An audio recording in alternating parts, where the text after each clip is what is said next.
Alex Hales hit 99 as England went 2-0 up in the 5-match ODI series with a 5-wicket victory at Port Elizabeth.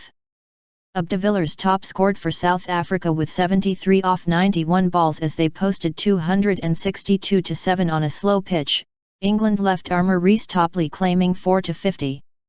Hales then struck a second successive 50, becoming the first batsman out for 99 in both ODI and T20 matches. And Jos Buttler followed his century in the first match with an unbeaten 48 as England won with 22 balls left. This St George's Park surface was not as conducive to shot-making as the Bloemfontein track on which England hit 15 sixes and amassed 399 in that first match on Wednesday. They lost 3 wickets inside 7 overs, but Buttler was coolness personified, hitting 3 successive sixes in a devastating 28-ball cameo as England scored the final 29 runs in just 8 balls to take a strong advantage into the third match in Centurion on Tuesday. Buttler does it again. England lost Jason Roy in the third over and it prompted Joe Root and Hales to curb their natural attacking instincts. Their calm second-wicket partnership of 97 in just under 23 overs contained only 6 boundaries but kept England in touch at 111-1 after 25 overs compared to South Africa's 114-3 at the same stage. When Root played on to his stumps for 38 in the 26th over, England skipper Eoin Morgan brought himself in at number 4, deciding his busy style of play against the spinners would be better suited to the slow, low pitch than Buttler's daring brand of stroke play. With 94 needed from as many deliveries, Morgan hoisted Morne Morkel towards long on and de Villiers took a perfectly judged catch.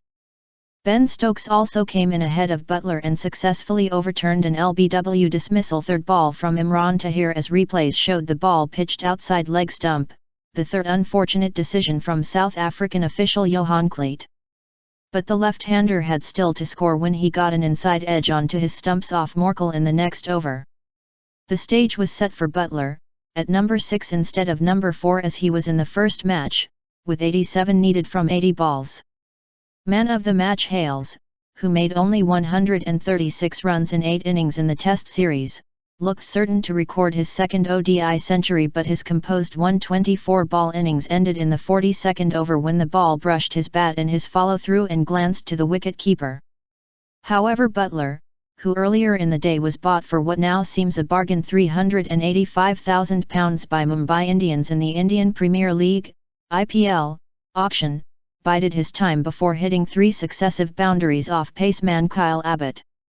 Demonstrating more clinical hitting, he then dispatched spinner Tahir into the leg side and down the ground for 3 massive maximums to take England within 8 of a victory that Moeen Ali ensured with successive 4s off Morkel. Catches win matches.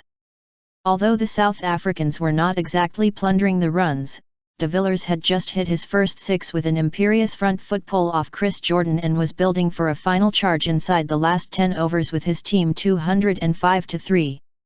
When he launched Stokes deep into the leg side, he must have been hopeful that the swirling breeze and the bright sunshine might have made things difficult for the fielders. But Jordan gave another example of his outstanding catching ability, running back to clutch the ball over his shoulder, his 18th catch in 26 ODIs. JP Dumina departed 3 balls later LBW, but although replays would show the ball was missing the stumps, he could not ask for a review because that had been spurned by Quinton de Kock, who also wasted the South Africa fielding review when he persuaded de Villiers to check a caught behind appeal against Hales that showed not a trace of contact with the bat. Only 4 more boundaries followed in the remainder of the innings, unlike the 6 4s and 5 6s England added from the final 10 at Bloemfontein in the opening match. Jordan may have gone for 33 in his 6 overs with the ball, but his superb catch saved a potentially decisive number of runs. What they said. England captain Morgan, the challenge today was adapting to the different conditions, and that's what pleased me the most. We've not played on a surface like this for a long time, so it was top class. South Africa skipper de Villiers, I felt we were about 20 short, 290-300 would have been ideal. Credit to the opposition, they outthought us at times. Jos Buttler played an exceptional knock, but they managed the innings really well early on with Alex Hales and Joe Root, and they set it up for a guy like Jos to finish it. Hopefully we'll get it to 2-2 on the Highveld and get it back to Cape Town for a decider. TMS pundit reaction. Vic Marks, Buttler is a remarkable cricketer. It's not just his power, it's the way he responds to these tight situations, finishing games as if it's a walk in the park. Geoffrey Boycott, until the last 15 minutes, you'd have thought it could go either way. That catch from Chris Jordan was everything. I wouldn't have caught that in 10 attempts, but I always thought Jordan would catch it. That was the turning point.